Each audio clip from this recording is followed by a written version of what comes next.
لیکن ان کا دعویٰ ان کے عمل کے حساب سے غلط ہے۔ چوتھا دعویٰ یہ ہے کہ ہمیں ایک دن مرنا پڑے گا، مگر جیتے اس طرح ہیں کہ کبھی جیسے مریں گے نہیں۔ حضرت سیدنا حسن بصری رحمت اللہ تعالی علیہ ہمیں ایک دن مرنا پڑے گا کی عملی تصویر تھے۔ ان کی زندگی کا انداز یہ تھا کہ ہر وقت سہمے رہتے تھے جیسے انہیں سزائے موت سنا دی گئی ہو، جس کو آج کل بلیک وارنٹ کہتے ہیں۔ حالانکہ ہر ایک کے لیے بلیک وارنٹ جاری ہو چکا ہے، جو بھی پیدا ہوا ہے اسے مرنا ہی پڑے گا، ان مانو کر ہر ایک کے لیے بلیک وارنٹ ہے، اور ہر جاندار پیدا ہونے سے قبل ہی ہٹ لسٹ پر آ چکا ہے، یعنی پیدا ہونے سے پہلے ہی اس کی روزی اور عمر کا تعین ہو گیا، بلکہ اس کے دفن ہونے کی جگہ بھی مقرر ہو چکی۔ رحم مادر میں انسان کا پتلا بنانے کے لیے فرشتہ زمین کے اس حصے سے مٹی لاتا ہے جہاں یہ بندہ عمر گزارنے کے بعد مر کر دفن ہوگا۔ تو پتہ یہ چلا کہ پیدا ہونے سے پہلے ہی دفن کا مقام متعین ہو چکا ہے۔ سنو سنو، بندہ اپنے حصے کی روزی کھا کر زندگی گزار کر لوگوں کے کندھوں پر جنازے کے پنجرے میں سوار ہو کر جب جانب قبرستان سدھارتا ہے اس وقت کیا کہتا ہے؟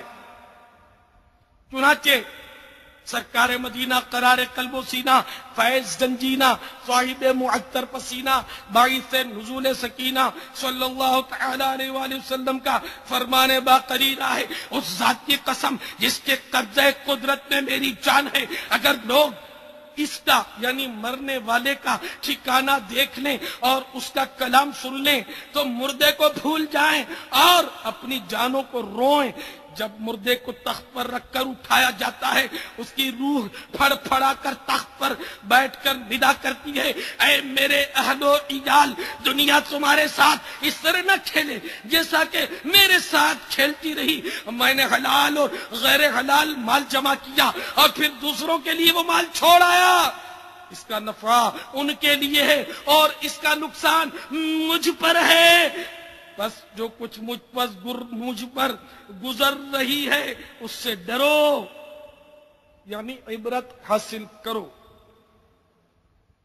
میٹھے میٹھے اسلامی بھائیوں، مقام غور ہے، ہم آئے دن جنازے بھی اٹھتے دیکھ رہے ہیں، اور سچ تو یہ ہے کہ ہر جنازہ بذات خود ایک زبردست مبلغ ہے اور گویا ہمیں پکار پکار کر زبان حال سے کہہ رہا ہے، اے پیچھے رہ جانے والوں، جس طرح آج میں دنیا سے جا رہا ہوں عنقریب تمہیں بھی میرے پیچھے پیچھے آنا ہے۔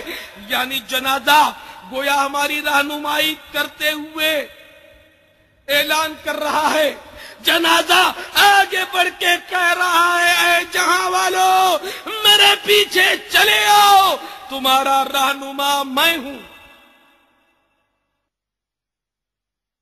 بنتو مت انجان، آخر موت ہے، مرتے جاتے ہیں ہزاروں آدمی عاقل و نادان، آخر موت ہے، کیا خوشی ہو دل کو چندے زیست سے، غم زدہ ہے جان، آخر موت ہے، ملک فانی میں فنا ہر شئی کو ہے، سن لگا کر کان، آخر موت ہے، بارہا علمی تجھے سمجھا چکے، مان یا مت مان، آخر موت ہے۔ حضرت سیدنا سعید بن مسیب رضی اللہ تعالیٰ عنہ فرماتے ہیں، ایک بار ہم مولا مشکل کشا علی المرتضی شیر خدا کرم اللہ تعالی وجہہ الکریم کے ہمراہ قبرستان گئے۔ مولا مشکل کشا کرم اللہ تعالی وجہہ الکریم نے قبر والوں کو سلام کیا اور فرمایا، اے قبر والوں، تم اپنی خبر بتاؤ گے یا ہم تمہیں بتائیں؟ سیدنا سعید بن مسیب رضی اللہ تعالیٰ عنہ فرماتے ہیں کہ ہم نے قبر سے وعلیکم السلام کی آواز سنی اور کوئی کہنے والا کہہ رہا تھا، یا امیر المومنین آپ ہی خبر دیجئے کہ ہمارے مرنے کے بعد کیا ہوا۔ مولا مشکل کشا شیر خدا علی المرتضی کرم اللہ تعالی وجہہ الکریم نے فرمایا، سن لو، تمہارے مال تقسیم ہو گئے، تمہاری بیویوں نے دوسرے نکاح کر لیے، تمہاری اولاد یتیموں میں شامل ہو گئی، جس مکان کو تم نے بہت مضبوط بنایا تھا اس میں تمہارے دشمن آباد ہو گئے۔ یہ سن کر ایک قبر سے آواز آنے لگی، یا امیر المومنین، ہمارے کفن تار تار ہو گئے، ہمارے بال جھڑ کر منتشر ہو گئے، ہماری کھالوں کے ٹکڑے ٹکڑے ہو گئے، ہماری آنکھیں بہہ کر رخساروں پر آ گئیں، اور ہمارے نتنوں سے پیپ بہ رہی ہے، اور ہم نے جو کچھ آگے بھیجا، یعنی جیسے عمل کیے اسی کو پایا، جو کچھ پیچھے چھوڑا اس میں نقصان اٹھایا۔ تو اسلامی بھائیوں، پیچھے کیا چھوڑا، اس پر بھی بندہ غور کر لے۔ ناجائز کاروبار یا گناہوں کے آلات وغیرہ چھوڑ کر مرے، اور بعد والوں نے اگر اسی کو آگے بڑھایا تو اس کا انجام انتہائی لرزہ خیز ہے۔ ایک انتہائی عبرتناک واقعہ سنیے۔ کسی نے برطانیہ سے اس قسم کا واقعہ لکھ کر مجھے بھیجا۔ اندرون سندھ میں رہنے والے ایک بزرگ نے مجھے بتایا کہ ایک رات میں قبرستان میں ایک تازہ قبر کے پاس بیٹھ گیا تاکہ عبرت حاصل ہو۔ بیٹھے بیٹھے اونگ آ گئی اور قبر کا حال مجھ پر منکشف ہو گیا۔ کیا دیکھتا ہوں کہ قبر والا آگ کی لپیٹ میں ہے اور چلا رہا ہے اور کہہ رہا ہے، مجھے بچا لو، مجھے بچا لو۔ میں نے کہا میں کیسے بچاؤں؟ کہنے لگا، تھوڑے دن پہلے میرا انتقال ہوا ہے، میرا جوان بیٹا اس وقت ٹی وی پر ڈرامہ دیکھ رہا ہے، جب وہ ایسا کرتا ہے مجھ پر شدید عذاب شروع ہو جاتا ہے، خدا کے واسطے میرے جوان بیٹے کو سمجھاؤ کہ عیش کوشیوں میں نہ پڑے، وہ یہ ٹی وی نہ دیکھا کرے، کیونکہ اسے میں نے خریدا تھا اور اب اس کی وجہ سے کہ میں چھوڑ کر مرا پھنس گیا ہوں۔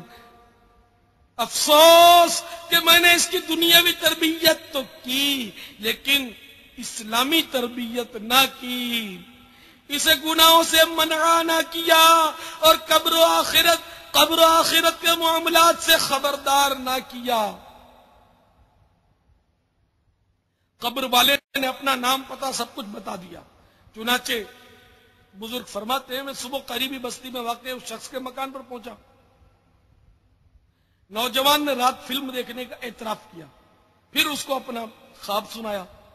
وہ نوجوان اپنے والد مرحوم کی بے بسی اور عذاب میں گرفتاری کا سن کر رونے لگا، اور اس نے اپنے گھر سے ٹی وی نکال باہر کیا۔ ایک بار فوجیوں کا ایک وفد میرے پاس آیا تھا جن میں افسران بھی تھے، تو ایک میجر نے مجھے بتایا کہ میں ان دنوں منگلا ڈیم میں ہوا کرتا تھا۔ دینا بنے مدینہ کے اسلامی بھائیوں نے سنتوں بھرے بیان کے بعض کیسٹ تحفے میں دیے، وہ کیسٹیں گھر میں چلائی گئی۔ ان میں سندھ کے بزرگ والا واقعہ بھی تھا جو ابھی آپ نے سنا۔ تو یہ واقعہ سن کر ہم اللہ عز و جل کے عذاب سے ڈر گئے اور اتفاق رائے سے ٹی وی کو گھر سے نکال دیا۔ میجر صاحب کہتے تھے، مجھے کہا انہوں نے کہ خدا کی قسم ٹی وی گھر سے نکالنے کے تقریباً ایک ہفتے بعد میرے بچوں کی امی نے تاجدار رسالت صلی اللہ تعالی علیہ وآلہ وسلم کی خواب میں زیارت کی، اور پیارے پیارے آقا، میٹھے میٹھے میٹھے میٹھے شہد سے بھی میٹھے مدنی مصطفیٰ صلی اللہ تعالی علیہ وآلہ وسلم نے ارشاد فرمایا، تمہیں مبارک ہو کہ تمہارا گھر سے ٹی وی نکال دینے کا عمل اللہ عز و جل کی بارگاہ میں منظور ہو گیا ہے۔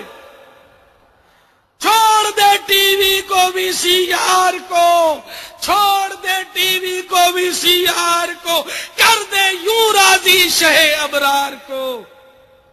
صلو علی الحبیب محمد۔ تو مدینۃ الاولیاء ملتان میں ہونے والے دعوت اسلامی کے 3 روزہ بین الاقوامی اجتماع میں مجھے سننے والوں، ملک کے گوشے گوشے میں ٹیلی فونک بیان سننے والی اسلامی بہنوں، ریڈیو پاکستان کے ذریعے مختلف گھروں میں سننے والے اسلامی بھائیوں اور اسلامی بہنوں، اور انٹرنیٹ کے ذریعے ملک کے مختلف ممالک میں سننے والوں اور سننے والیوں، آپ نے دیکھا کہ سرکار صلی اللہ تعالی علیہ وآلہ وسلم ٹی وی سے کس قدر